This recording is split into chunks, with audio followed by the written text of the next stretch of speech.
Shalom, gente! Hoje meu vídeo vai contar um pouquinho sobre o meu testemunho de como eu casei em um mês. Isso mesmo, não teve namoro nem noivado, casei em um mês de oração. E calma aí antes de julgar, antes de criticar, ouça e veja esse vídeo primeiro. Eu oro para que Deus fale ao teu coração através desse testemunho.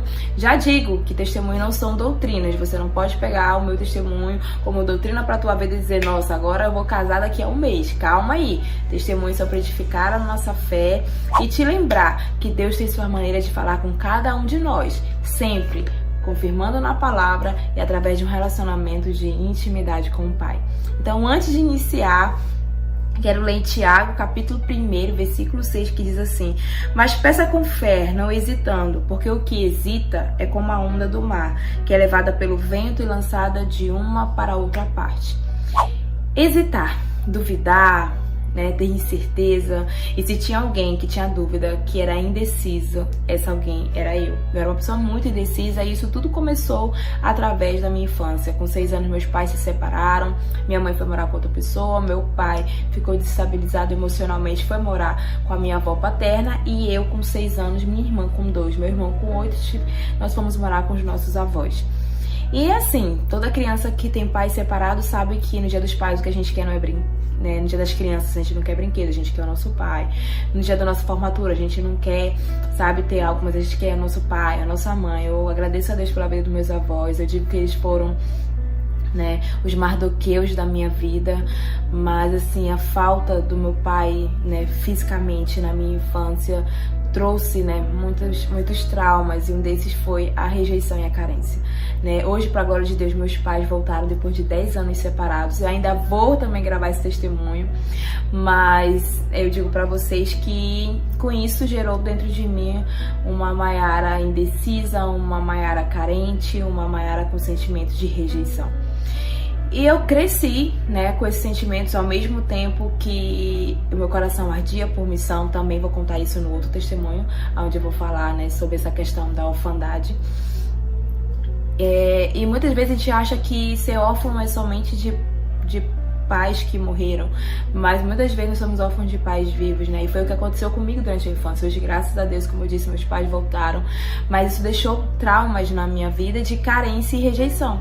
Então, toda moça, todo rapaz que tem sentimento de carência, de rejeição pela falta de paternidade, eles sempre vão buscar isso em relacionamento, se foi isso que aconteceu comigo. Eu achava que isso ia suprir, isso ia completar esse vazio que eu tinha no meu coração. E, gente, nenhum relacionamento deu certo. E não eram as pessoas. Às vezes é muito fácil a gente culpar alguém e dizer, meu relacionamento deu certo porque fulano era isso, fulano era aquilo. Mas se você não souber quem você é em Deus, você não vai dar certo com ninguém. E era exatamente o que acontecia comigo. Por eu não saber quem eu era em Deus, podia vir um príncipe, podia vir quem fosse, não ia dar certo.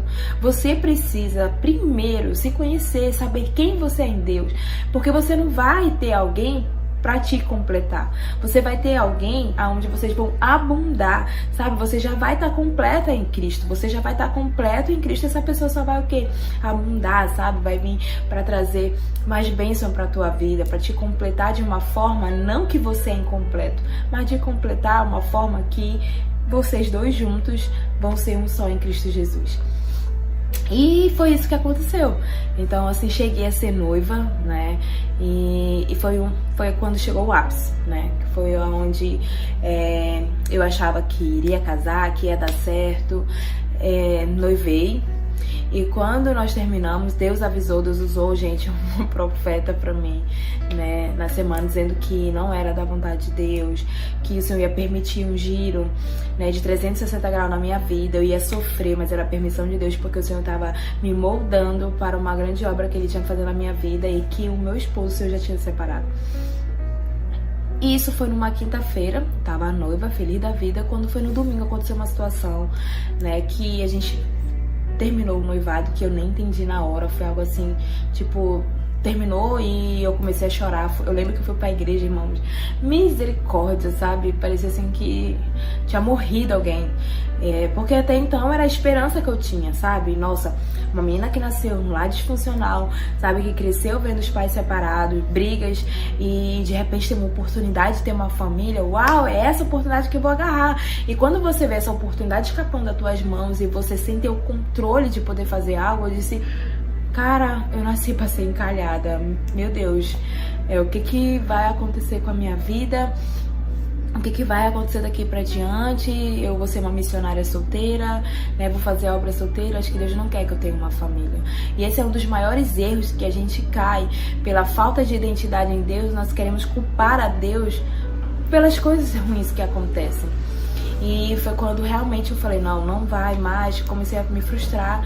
E assim, gente, me joguei mesmo. Entrei em depressão na época. E eu lembro que uma vez eu entrei no quarto e eu li essa palavra sobre essa questão de dúvida. Eu falei, Deus, eu não quero ser uma mulher, uma jovem, na época eu tinha 19 para 20 anos. Eu não quero ser uma mulher indecisa. E eu sei que essa indecisão vem de algo. Então hoje te revela a mim, mostra quem eu sou em ti. Eu preciso saber. Eu não quero te servir porque meus avós são pastores. Eu não quero te servir porque eu tenho medo de ir pro inferno. Eu quero saber quem tu és. Eu não quero ouvir isso de A ou de B, mas eu quero ter uma intimidade, um relacionamento contigo. E eu lembro que eu tava no quarto, todas as janelas estavam fechadas e entrou um vento. Eu não sei por onde, é o próprio vento do Espírito, porque todas as janelas estavam fechadas, a porta estava fechada. Eu moro no Amazonas, e aqui quem mora no Amazonas sabe que é bem difícil ter vento. E o vento entrou no quarto e eu comecei a chorar, porque eu senti que algo tinha entrado com esse vento, mas não era algo ruim, era algo que me trazia paz. E quando tinha um espelho nesse quarto, o Senhor falou, olha quem tu és. E quando eu olhei, eu tava toda suja, sabe? Era como se o meu vestido tivesse todo manchado, muito preto. E aquela voz falava comigo, olha quem tu és em mim. Quando eu olhei pro espelho, aquele vestido começou a ficar branco. E eu vi uma coroa na minha cabeça. E ele disse, tu és minha filha.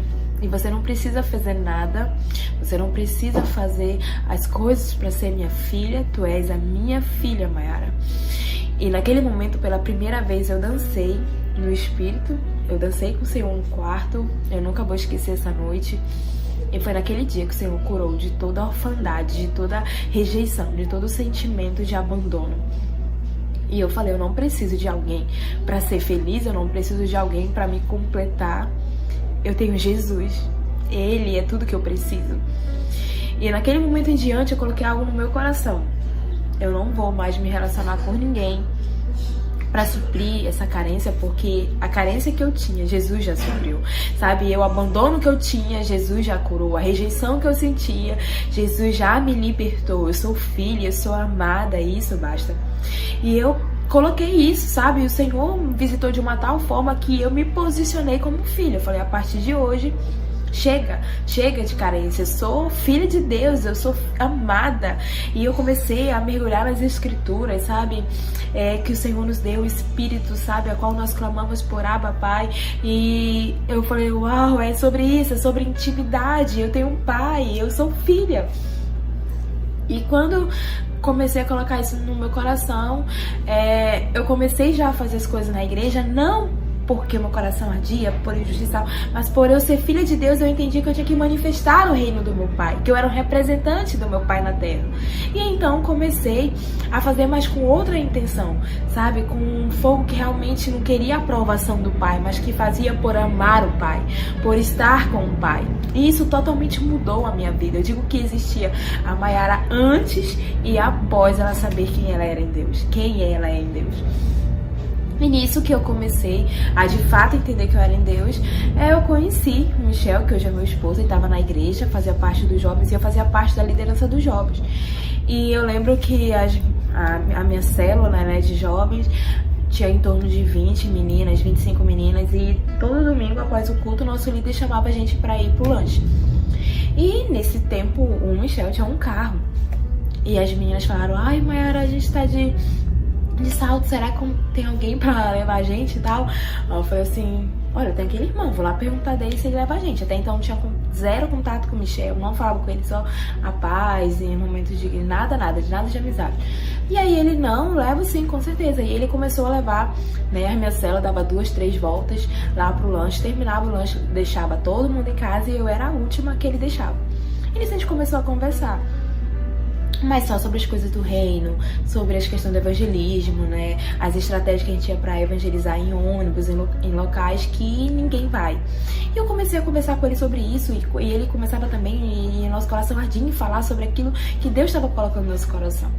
Até que depois eu creio que de um dia eu falei assim, não vou perder tempo se esse rapaz vem com algum interesse, não quero, porque eu já sei que eu sou em Deus, e eu não vou perder tempo, não quero perder tempo com aquilo que não vai me tirar do foco.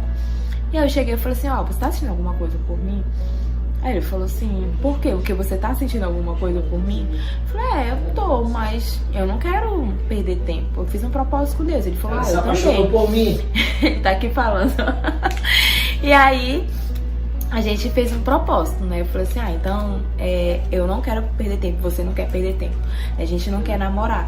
Então vamos orar? Ele, amém. Vamos orar. Eu falei assim, orar muito fácil, dentro de casa, meia-noite. Falei, se for, vamos orar 5 horas da manhã na igreja. Como a gente morava na casa pastoral, minha mãe tinha como ficar olhando. E até então meus pais tinham voltado, tá, gente? Eu vou contar o testemunho sobre isso. E aí, ele falou assim, tudo bem. Gente, 5 horas da manhã, ele chegava de moto, sabe? E vinha orar assim no escuro, ainda de madrugada. E minha mãe ficava lá olhando a gente e a gente orando.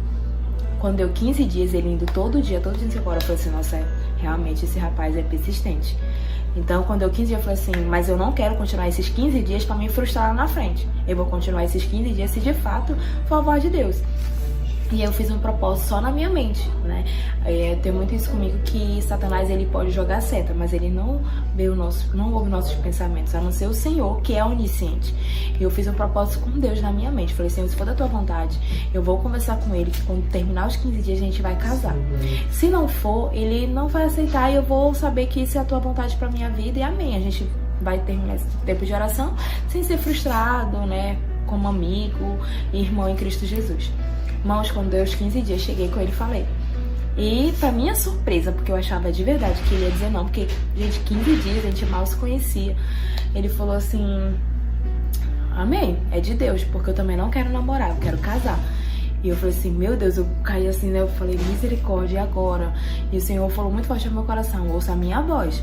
E o que Deus me direcionou? Você vai conhecer a família, você vai conhecer os pais dele, esses 15 dias vocês vão se conhecer. E se for, realmente vocês vão ver, vou confirmar com que, não tendo dúvida. Lembra que eu falei no início que eu era uma mulher cheia de dúvida? Pois é, conheci meus sogros, conheci as familiares dele, ele conheceu os meus. E assim, foi muito de paz, porque o meu sogro chegou a comentar comigo que ele tinha me visto ministrar na igreja no culto de domingo, e quando eu ministrava, o coração dele queimava, ele dizia, essa moça vai ser a minha nora. E assim, sabe, Deus começou a tirar toda a dúvida do meu coração. Porém, as pessoas que ouvem essa história, né, com certeza devem pensar, essa menina é louca. Foi o que aconteceu com muitas pessoas que me conheciam. Chegava, Mayara, tu não pode fazer isso é errado, você só tem um mês de oração. Não, Mayara, não faz isso. Meus próprios líderes, né, como ele treinava jiu-jitsu, ele tá aqui falando, né, como ele treinava jiu-jitsu, a minha líder na época falou, ele pode te bater, eu já ouvi falar que ele tinha batido na ex dele, gente. E coisas assim, muitas calúnias, sabe? Porque eu chegava com ele e falava, eu preciso ouvir de você, se você falar.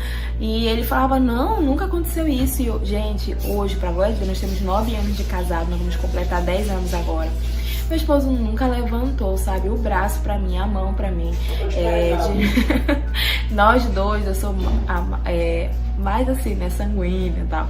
E ele é muito de boa, sabe, pra glória de Deus. Mas o que eu quero dizer isso com vocês?